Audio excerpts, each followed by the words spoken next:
Okay,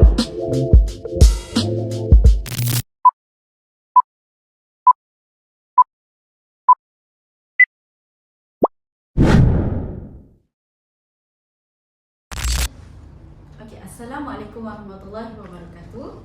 We want to conduct another forum today, which is about Sarah and David. Okay, here I want to read about the situation. Sarah is the owner of a boutique that places inside her store window that reads designer handbags starting from RM500.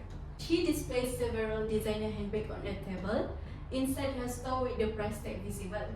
David, the customer, entered the store, examines the handbag, and select one that he likes. When David approached the cashier, the sales assistant informed him that the handbag he selected has already been sold, although it is still displayed on the table. I want to read about the situation first, which is whether the handbags displayed with its price tag in Sarah's store indicate an offer that legally binds her to sell the handbag, or it is an invitation to trade. To answer this question, we bring two professional guests to answer this question, which is Mr. Akil and Miss Asna. So first, I want to ask Mr. Akil, how can you answer the issue that I read before? Okay, based on the case, we can apply law with this case in Contract Act 1950. Firstly, we need to define what is a contract and what makes it enforceable by law. Firstly, according to the Section 2, Paragraph H of Contract Act 1950, provides that an agreement enforceable by law is a contract. It means that in order to make an agreement enforceable by law, it needs to fulfill all the elements of contracts. Then the other section that we can apply is Section 2, Paragraph 8, which is provide that when one person signifies another his willingness to do or to abstain from doing anything with a view to obtaining the assent of the other to the act of abstinence, he is said to make a proposal. Then Section 2, Paragraph B provides that when the person to whom the proposal is made signifies his assent thereto, the proposal is said to be accepted. A proposal, when accepted, becomes a promise. Then the other case that we can apply from this case is Grainer and Son versus Go, where the wine merchant, which is the defendant, circulated a catalogue containing a price list for its product.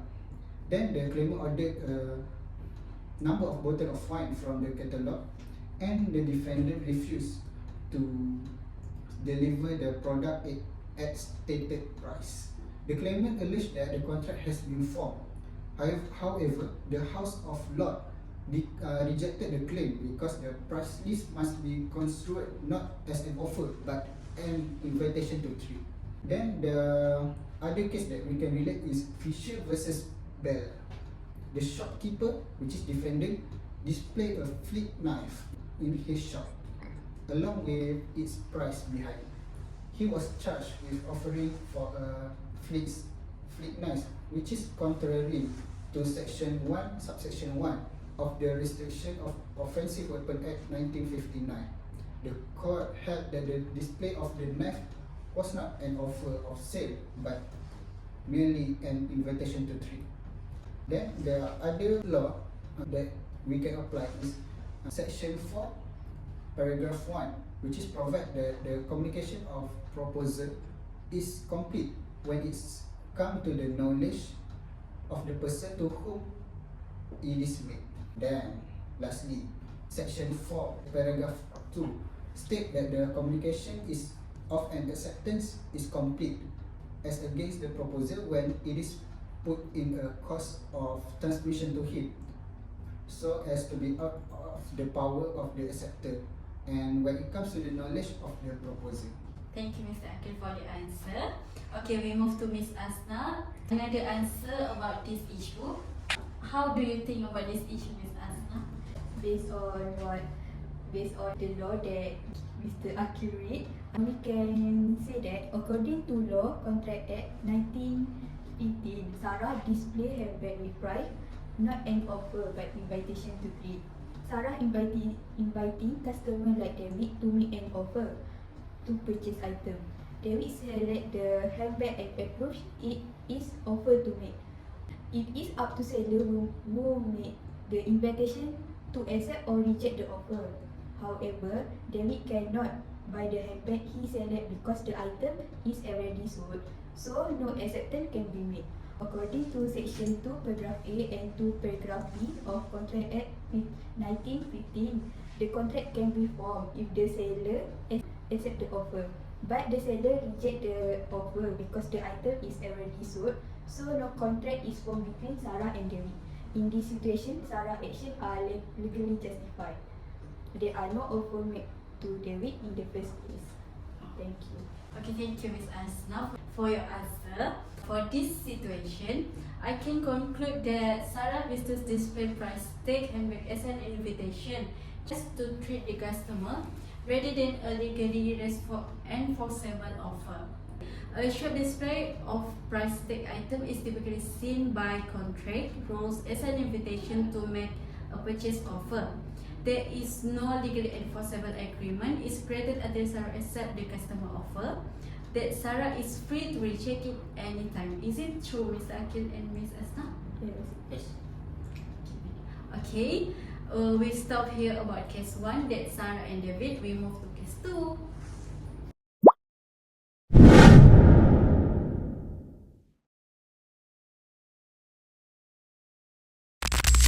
Here we go again to conduct another forum, which is case about Sarah and John.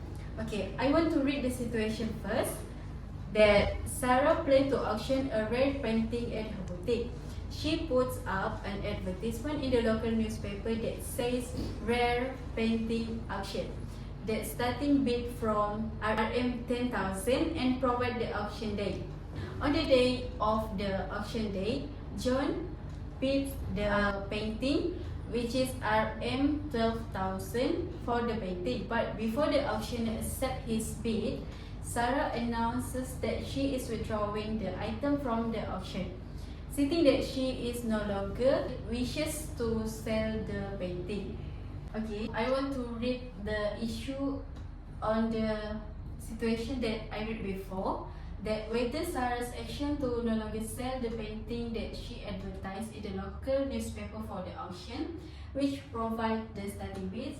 On the auction day, John, the customer, bids higher for the painting, and is Sarah's action legally justified? Here, we bring another professional case to answer the question, which is we have Miss Anis and we have Miss Rose. Okay, Miss Anis, what is the law for the issue that I read before? Thank you to the moderator. Okay, firstly, according to contract law, advertisements are typically regarded as an invitation to trade rather than an offer. Okay, invitation to trade means that one party's willingness to extend an offer, although it is not an offer. It may be seen as an invitation to negotiate. Based on the issue, this coincides with the principle under Section 2, Paragraph A, which is when a person expresses his willingness to another person to do or refrain from doing something with the intention of obtaining that person's consent to do something or refrain from doing that person, then it can be said that the person makes a proposal. Okay. An auction is a sale event where prospective buyers submit competitive bid on goods or services because both buyer and vendors think they will get a good deal on their purchases or sales. Auctions are very popular. It occurs when the auctioneer receives the bid, drop, hammer, fall. The second section is Section 6, Paragraph B, which is a proposal is revoked by the expiry of the time fixed in the proposal for its acceptance. Okay, or when no time is so fixed by the expiry of a reasonable time without communication of the acceptance. Okay, since no formal acceptance took place through the hammering, so Sarah's action were legally valid. The third or the last section is section 7, paragraph B, which is expressed normally and reasonably unless the proposal prescribes the manner of acceptance. If the proposal stipulates the manner of its acceptance and the acceptance is not made according to the prescribed manner, then the proposal within a reasonable period after the acceptance is communicated to him can insist that the proposal should be accepted according to the prescribed manner and not the other way around. But if he fails to do so, then he is accepting the acceptance. We have another case that's similar for this case. Okay, which is case Harris versus Nicholson, 1872. The defendant was an auctioneer who had advertised in the London papers that certain viewing materials like plant and office furniture would be sold by him by auction at Bury St Edmunds over a period of 3 specified days. Okay, the plaintiff, which is Harris, was a commission broker in London who attended the sale on the final day on which it had been advertised that the office furniture which he had commissioned to purchase would be sold. However, on that day, all the lots of furniture were withdrawn by the defendant. Also, the claimant sought to recoup his costs and the time he had wasted at the auction by arguing that the defendant offer in the advertisement, which the claimant accepted by attending the auction, had been broken by lots withdrawal. Thus, the court dismissed the claimant case, ruling that the advertisement was merely a notice to potential buyers about the sale, and it was not an offer to contract with anyone who might open it by attending the auction. Okay, nor was it a guarantee that all the articles advertised would be put on sale, as such it did not legally bind the defendant to auction the item in question on any particular day. That's all from me. Okay, thank you, Miss Anis. Okay, I want to ask another question to Miss Rose. What is the application from this issue? Okay, so in the case of Sarah and John, Sarah plans to auction a rare painting at her boutique and puts an advertisement in the local newspaper that the painting will cost a starting bid of Rm10,000, which is also an invitation to trade, encouraging interested buyer to participate in the auction. When Sarah put the advertisement, it is not making an offer to sell them, but rather inviting the interested customer. So, according to the Sale of Goods Act 1957, Section 4, subsection 2 states that a contract of sale is made by an offer to buy or sell goods for price, and the contract is formed when the offer is accepted. John, the interested buyer, bid Rm12,000 to purchase the painting. However, before the auctioneer could accept the bid, Sarah withdrew the painting from the auction, stating that she no longer wishes to sell the painting. And John, bid of 12,000 ringgit is an offer, but since the auctioneer did not accept it before Sarah withdrew the item, no contract was made. Sarah is legally entitled to withdraw the item from the auction before the auctioneer accepts any bid.